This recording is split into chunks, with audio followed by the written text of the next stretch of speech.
राजस्थानी काची चटनी बनाने के बाद आज हम एक और राजस्थानी स्पेशल बनाने जा रहे हैं जिसका इंस्पिरेशन मुझे लाफ्टर शेफ से मिला था। तो चलिए आज बनाते हैं खोबा रोटी। खोबा रोटी राजस्थान का एक पारंपरिक रोटी है जिसका इतिहास 500 साल ज़्यादा पुराना है। कहा जाता है जब व्यापारी राजस्थान में ऊँट से सफ़र करते थे तो उन्हें एक ऐसे खाने की ज़रूरत पड़ती थी जो जल्दी ख़राब भी ना हो और पौष्टिक भी रहे।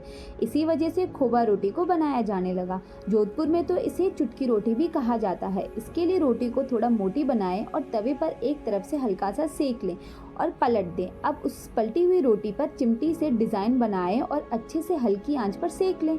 हमारी खोबा रोटी बनके तैयार है। खूब खाओ, खूब मज़े करो। Bye bye.